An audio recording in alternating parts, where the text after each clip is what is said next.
이런 개새끼가!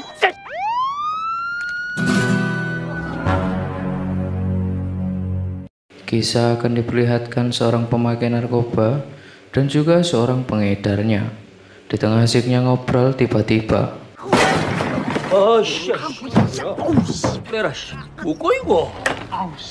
dia adalah Chang, seorang detektif yang berencana untuk melakukan penggerebekan dan ingin menirukan gaya polisi di luar negeri. Tetapi aksi tersebut gagal dan berhasil diketahui oleh mereka. Di sisi lain ada Yunho dan juga Jajang. Mereka berdua yang bertugas menunggu di depan pintu keluar dengan harapan pengedar itu akan kabur lewat sana. Begitu juga dengan Go. Dia adalah ketua detektif yang saat itu juga gagal melakukan hal yang sama seperti yang dilakukan oleh detektif Jang. Dan saat itulah yang membuat Pak Ketua diejek oleh salah satu pengedar yang masih di sana. Ya 이게 저 일행 아니야? 그렇지. 아이고 이건 또 왜 내려? 모양새 빠지게 이게 뭐? Tak lama setelah itu dan tanpa dia sadari, Pak Ketua yang berhasil masuk tetapi dengan kecerobohannya dan terlalu tergesa-gesa melakukan perintahnya sehingga membuat dia kabur melalui jendela. Pak Ketua yang ingin mengejarnya dan menaiki tali yang dia barusan pakai, tetapi entah apa sebabnya Pak Ketua pun terjatuh dari sana.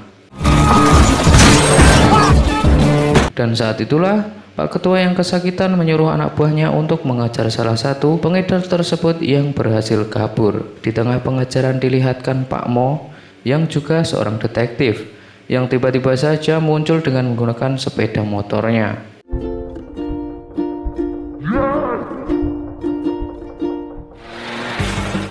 Dia pun berhasil menabrak pengedar itu, tetapi sesaat dia akan memborgolnya, pengedar itu berhasil melumpuhkan Pak Mo dan dia pun berhasil kabur.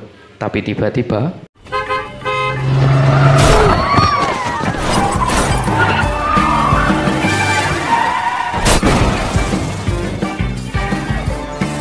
dan ya, dia yang berusaha lari dari kejaran mereka tetapi naas. Dia malah tertabrak oleh bis umum.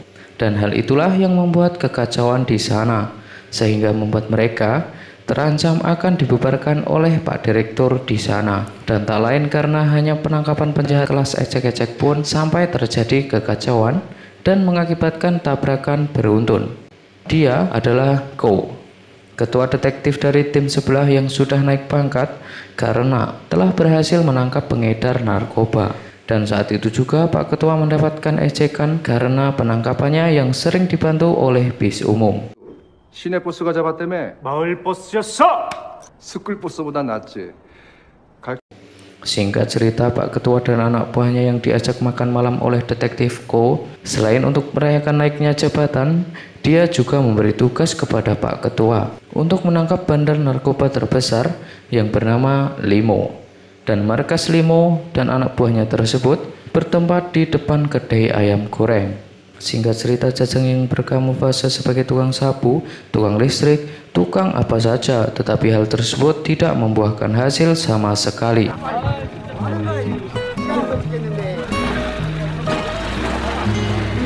Sampai-sampai Pak Mo yang sedang mengintai dari atas, namun si emak-emak ini malah berprasangka buruk dengan Pak Mo yang membuat mereka sampai berurusan dengan polisi. 왜? 이게 왜 몰래 숨어서 말던가? 아이고 어머니 진정하시고, 예? 진정하시고. 당신은 Sesaat setelah itu mereka dibawa masuk ke mobil polisi tersebut, sehingga akhirnya mereka menunjukkan identitas mereka dan berhasil dibebaskan. Mereka yang mulai memutuskan untuk mengintai Limo dari kedai ayam goreng di sana, sampai-sampai dia menghabiskan uangnya hanya untuk makan ayam goreng saja. Berhari-hari mereka lalui dan saat itulah Limo dan anak buahnya mulai terlihat di sana, yang membuat mereka segera mengintipnya dari jendela. Tak lama setelah itu milik kedai pun datang dan menanyai mereka, sehingga mereka pun harus kehilangan jejak Limo dan anak buahnya.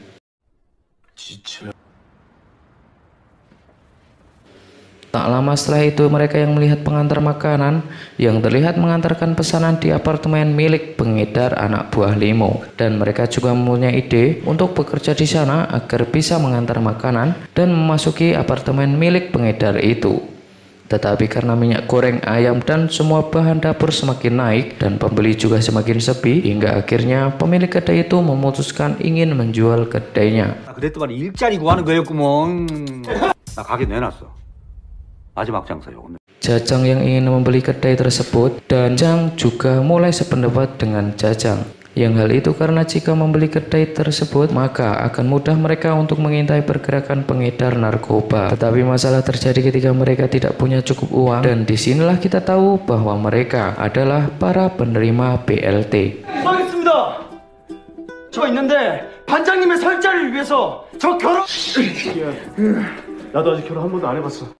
Singkat cerita, pagi pun tiba, di mana Pak Ketua yang diam-diam menyetujui ide dari anak buahnya, dan saat itu juga Pak Ketua memutuskan untuk mengambil simpanan dana yang akan digunakan untuk pensiunnya nanti, tetapi dia mengambilnya untuk membeli kedai tersebut. Tak lama setelah itu mereka yang mulai melakukan aksinya, mulai dari menaruh penyedap suara sampai penyusunan strateginya.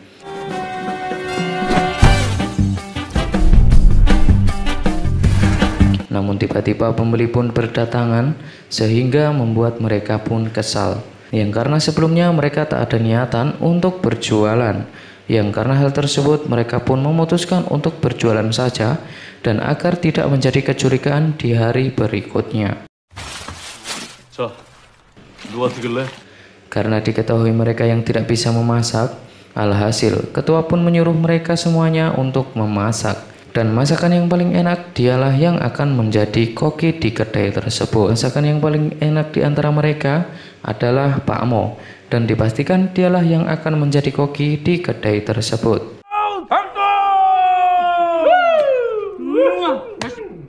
뭐라고? 뭐래요? Tak lama setelah itu pun ada pembeli yang datang, dan mulai dari sana kedai tersebut semakin hari semakin ramai oleh pembeli, sehingga membuat kedai tersebut menjadi terkenal. Dan salah satu stasiun TV pun mulai menawarkan sebuah acara yang akan meliput kedainya. Tetapi karena tujuan mereka bukan untuk berjualan, dan hal itulah yang membuat mereka menolak penawaran tersebut. 잘 찍어 드릴게요. Keadaan restoran yang terus-menerus ramai dan membuat misi mereka yang sebenarnya menjadi terbengkalai alias embuh. Hingga mereka semua pun hampir berdebat karena saat itu Yunho yang bertugas menjaga di luar ternyata mulai melihat pergerakan dari pengedar tersebut. Namun saat Yunho menginformasikan kepada rekan-rekan timnya dan tak ada satupun orang yang meresponnya, sehingga akhirnya dia pun terpaksa harus melakukan pengejaran sendirian.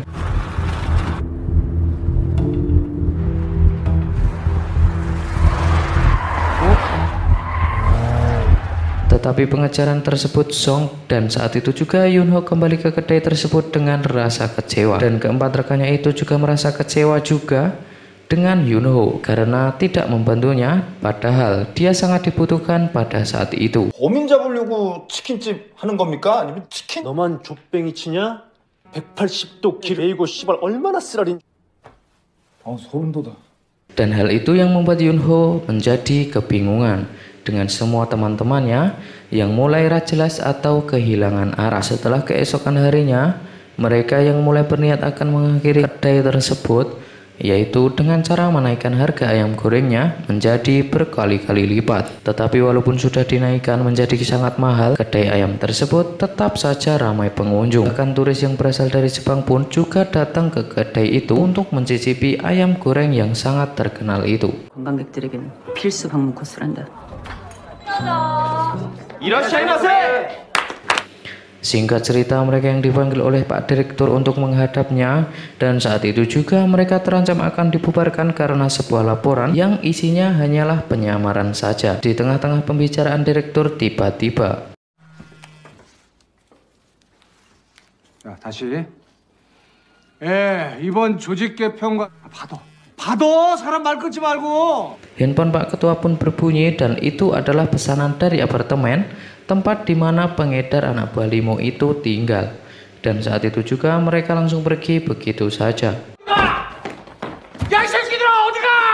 Mereka langsung menyiapkan pesanan dan selesai dengan itu, mereka juga menyiapkan strateginya. Pak Ketua yang sampai di sana dan setelah pintunya dibuka tiba-tiba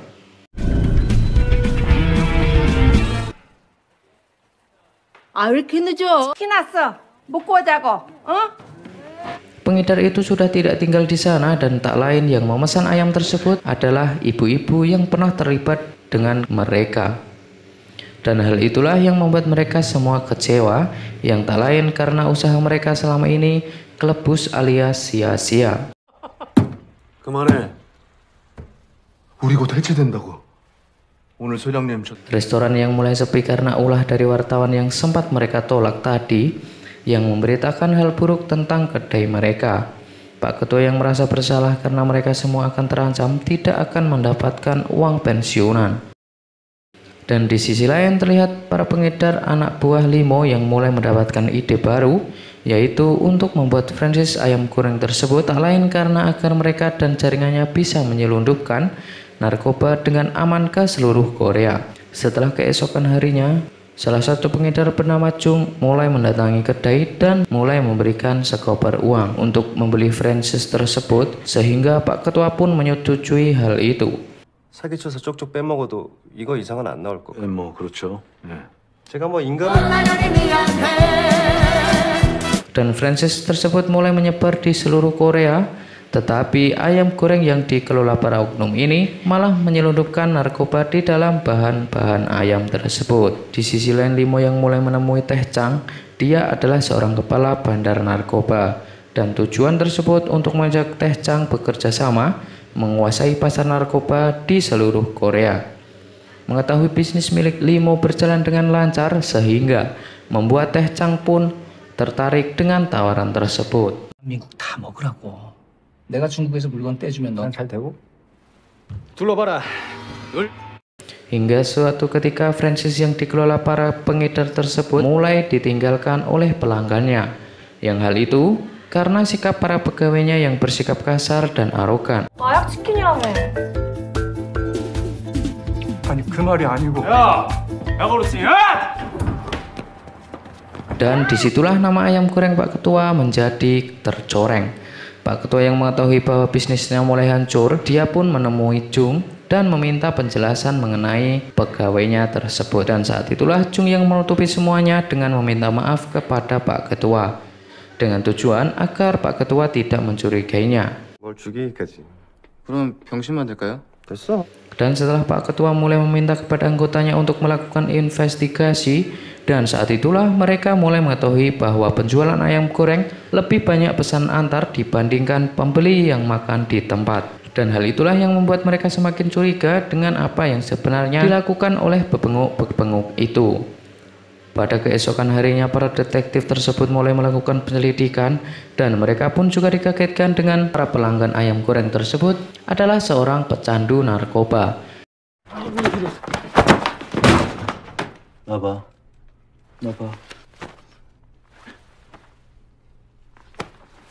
Di sisi lain Pak Mo yang sedang melakukan penyamaran di kedai cabang lain, dan dengan kecerobohannya dia pun akhirnya ketahuan bahwa dia adalah seorang polisi, sehingga membuat Pak Mo babak belur.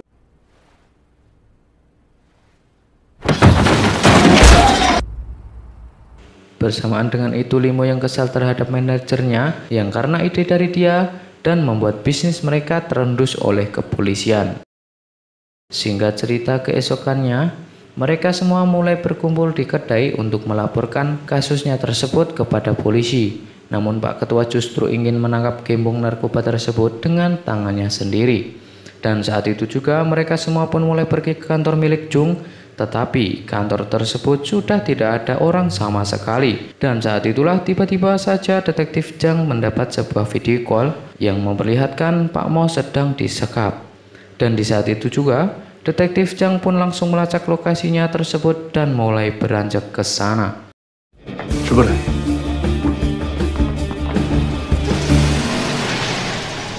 Di sisi lain Pak Mo yang masih disekap itu pun mulai berusaha untuk kabur Mereka yang mengejek seolah Pak Mo ini lemah dan tidak akan bisa melepaskan ikatan di tangannya. Dan disinilah kita semua akan dikagetkan alias jubul oleh Pak Mo.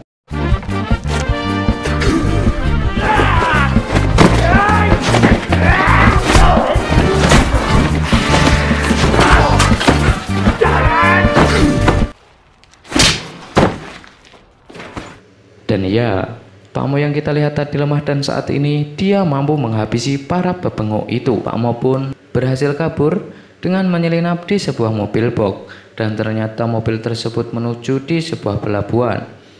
Tak lama setelah itu Pak Mo yang melihat langsung pertemuan antara Limo dan Chang yang saat itu juga mereka sedang melakukan transaksi. Melihat hal itu Pak Mo pun langsung menghubungi Pak Ketua dan saat itu juga Pak Mo yang punya ide untuk membunyikan suara siren lewat aplikasi handphonenya dengan tujuan agar mereka tidak langsung kabur dari sana.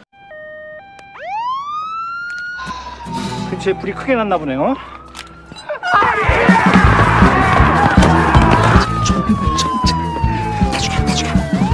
Dan iya, seketika itu mereka mulai salah paham dan terjadilah pergelutan antara anak buah Chang dan anak buah Limo. Tak lama setelah itu Pak Ketua dan timnya pun tiba di sana dan langsung memfoto Limo dan juga Chang untuk dikirimkan kepada Ketua Cho agar tim dari Ketua Ko ikut membantunya. Dan disinilah kita akan dibuat melongo dan terkagum-kagum yang ternyata detektif di awal tadi yang kita anggap konyol itu mempunyai latar belakang yang ganas. Salah satunya adalah Pak Mo yang ternyata adalah seorang atlet judo dan detektif Chang adalah seorang ahli bela diri Muay tingkat internasional dan mempunyai julukan Master Chang. Detektif Yunho adalah seorang tentara khusus yang digosipkan pernah membunuh seseorang. Detektif Jajang adalah mantan atlet bisbol yang mempunyai kekuatan fisik di atas rata-rata. Dan Pak Ketua sendiri yang memiliki julukan zombie karena dia tidak pernah mati walaupun sudah ditikam berkali-kali.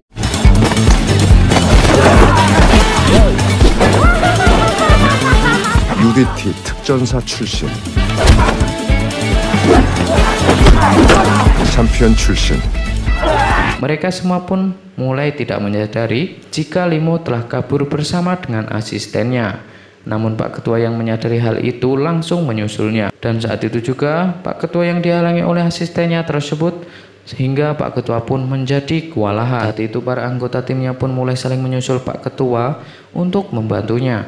Tetapi mereka semua tetap tidak bisa mengalahkan asistennya tersebut. Hingga akhirnya detektif Chang pun mulai turun tangan untuk melawannya hingga akhirnya asisten Limo berhasil dikalahkan.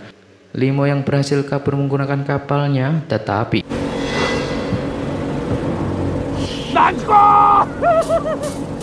ya, Pak Ketua yang ternyata juga berada di kapal tersebut dan di saat itulah terjadilah perkelahian antara Pak Ketua dan juga Limo. Pak Ketua yang sedikit kewalahan akan tetapi sutradara yang berpihak kepada Pak Ketua dan Limo pun berhasil dikalahkan.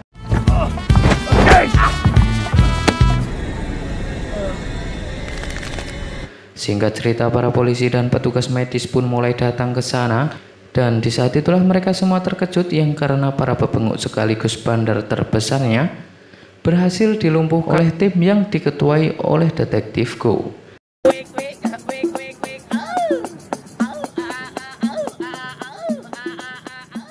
Tamat. Pesan yang bisa diambil dari film ini adalah jangan menilai orang hanya dari luarnya saja. Bisa saja luarnya bahagia tetapi hatinya terluka.